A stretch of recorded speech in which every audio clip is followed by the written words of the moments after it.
What is going on, everyone? Welcome back to my channel. Today I've got some more Entitled Parents stories which will shock you.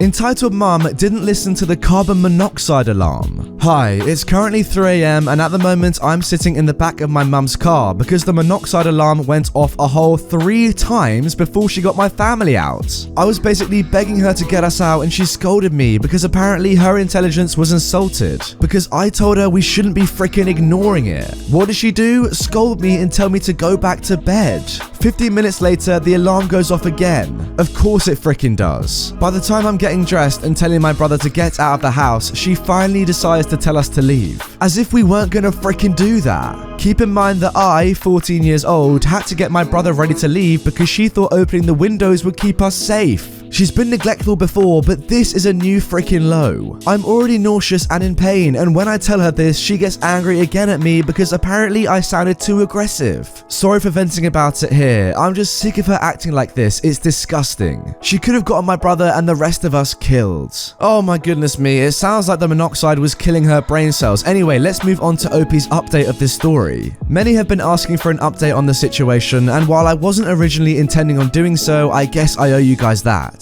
After the fire department arrived, we were given oxygen and checked out. We got sick, though nothing too severe, and my entitled mum was made aware of this. This is important for later. We're forced to sleep at her insane boyfriend's house, and the entire time she was being very angry and rude towards me, especially when I didn't want to talk to her boyfriend who had been very rude with me a few weeks ago. Regardless, we go back home the next day and things take a turn for the worst. She instantly tries picking a fight, which turns into her screaming at me for being a butthole to her and her boyfriend when really I was just avoiding both of them. I call her out for completely ignoring the alarm and she goes on a whole rant about how she was just following protocol and doing what she was supposed to do. Anyone who read my last post will know this is not true. She screams about how I'm a liar and I twisted the situation to make her into the bad guy, when all I wanted to do was get out the second the alarm started going off. She never apologized for scolding me simply for being worried. She never apologized to me for screaming her freaking head off when we got back. My dad eventually came to pick me up and I'm planning on telling him at some point soon.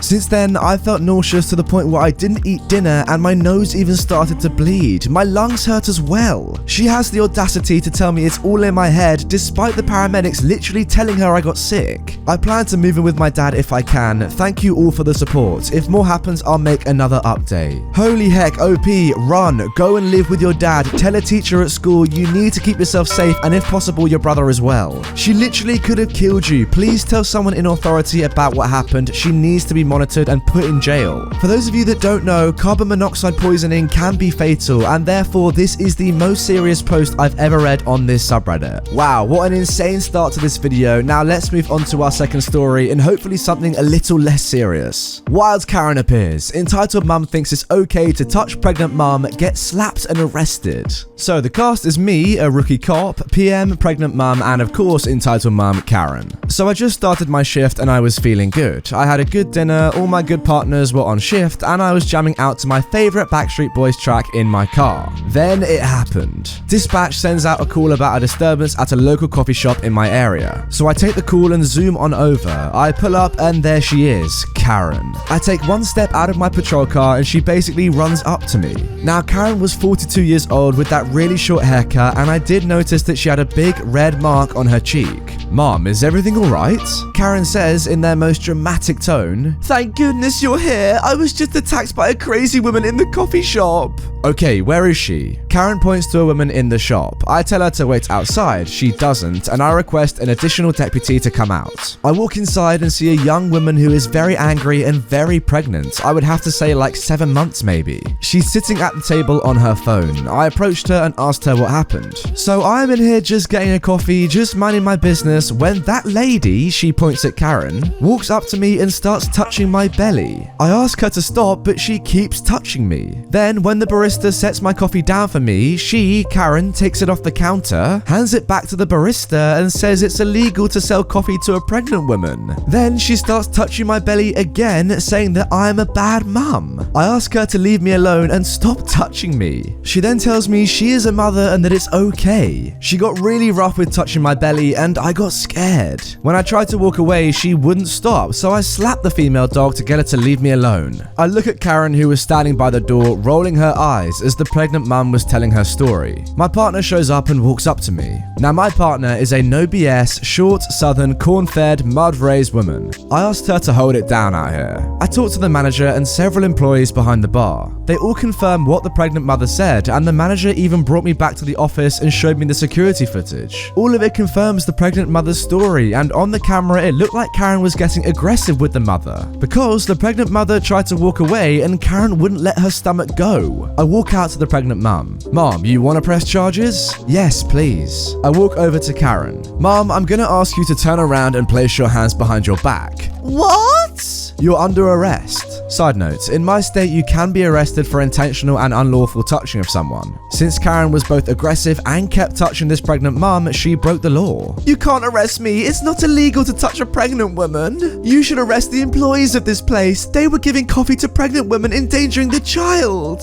Mom, no, you cannot touch someone without their permission, pregnant or not. Second, there is no law that says a pregnant woman cannot drink coffee. So please, turn around and place your hands behind your back. No, I am not getting arrested. I am leaving. I have to get home to my children. Karen turns to leave the store and my partner steps in front of her with a try me look on her face. Karen stops dead in her tracks. I took that moment, snatched her hands and put on a pair of cuffs. Karen loses it. She starts trying to get away and screams. She's flailing so hard that she knocks off my body camera. I have to pick her up and carry her to my patrol car. When I get there, my partner opens the door, but Karen actually puts her feet on a panel to stop me from putting her in. My partner rolls her eyes, grabs her taser and zaps her leg. Karen shrieks and finally gets in the car. My partner, the saint that she is, says that she'll do the paperwork while I take Karen to jail. So the whole ride I'm getting told how I need to watch my back, how she knows the sheriff, how I'm going to lose my job and how I have no idea who she is. I get her to the jail and she starts going off about her rights. She needs to talk to a lawyer and she needs to be released right now. The jail staff were looking at me with that "what unholy nightmare did you bring to us" stare. So I did my report and realized I still have 9 hours on shift. Luckily, the rest of the night was not that bad.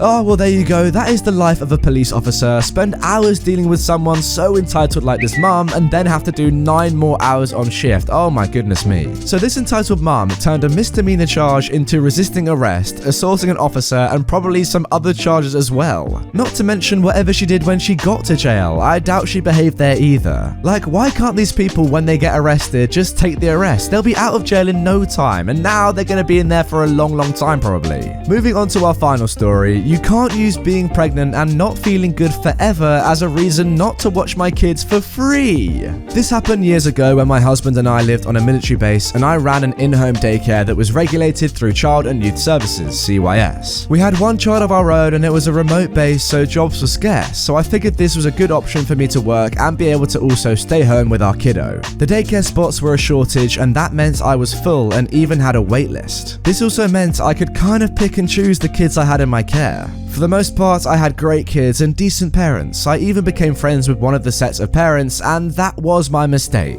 This mum, let's call her Karen, seemed to be normal, not entitled when we first met. We even had her family over for barbecues on a couple of weekends, and things were good. During the time of having the daycare open, I became pregnant with our second child. I have issues with headaches, and when I am pregnant, they get so much worse. Karen began asking me to babysit after hours for free as friends for her. I agreed once in exchange for her watching our son once in return, and she agreed. I watched Karen's kids and she never followed through and watched ours. After that, Karen frequently asked me to allow her kids to stay late and not get charged, and also she would ask me to babysit after hours for free, and each time I would say no and I used my headaches as a reason. Karen actually said, "You can't use being pregnant as an excuse forever." I said, "No, not forever, but for about 9 months. And it was about this time I knew I would not be able to keep running my daycare after a couple months because of the high-risk nature of my pregnancy. I started by informing the CYS and then put a letter together for the parents, and I gave them 2 months notice to find care. This was an additional 30 days over and above what is required in the contract. I wanted to be fair and I knew it might be hard to find care. I was also releasing them from their contracts as soon as they could find care. They did not need to give me notice. I handed out the letters at pickup that day. Karen waited till the other parents left and tore up her letter with a smile. Will you throw this away for me? Sure, but you did get the gist, right? Yeah, you're closing your daycare because you're pregnant and don't want to deal with all of those other people.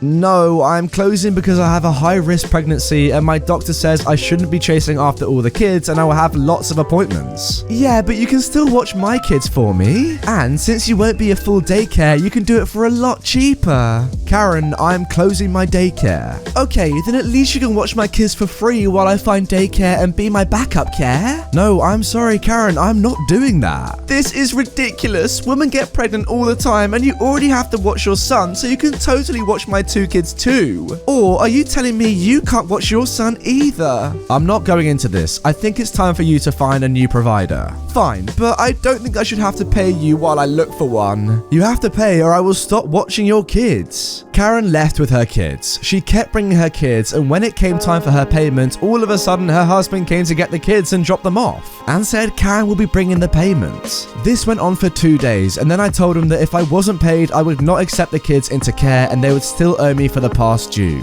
Karen showed up on the 3rd day and wrote a check. This was normal, but it bounced and that was not. I then contacted CYS and let them know per the contract. I gave them an invoice with a $25 NSF fee and a 48-hour notice to pay in full in cash. Karen's husband showed up and paid, but he said Karen was going to be upset because she did not want to pay. I guess she felt I should be watching their kids for free since I was closing my daycare. I talked to her husband and said I feel it's best he find new care as soon as possible and that until he does, I would need to be paid in advance for the care. I had the kids for 2 weeks more. And finally, here's a way funny later event that happened. After I gave birth to our daughter, this had to be about a year and a couple months after closing the daycare, Karen called me. She wanted me to babysit her kids overnight so they could go to Las Vegas to a military ball. Oh, and did I mention she wanted me to do this for free? I said no, of course. Oh my goodness, how did she not get the hint with you telling her no all the time? Did she really believe that after you told her no for the 15th time, the 16th time you'd say yes? I mean, come on. This just makes me think of the phrase, with friends like that, who needs enemies? Anyway guys, that is gonna do it for this episode of r/Entitled Parents. I just can't get over that first story, man. That is so dangerous. If you enjoyed it, drop a like, comment your opinions on these 3 stories down below, and make sure you're subscribed for daily Reddit content on my channel. With that being said, if you want more from me immediately, feel free to click the playlist on screen. If not, I will see you guys all tomorrow with a brand new video.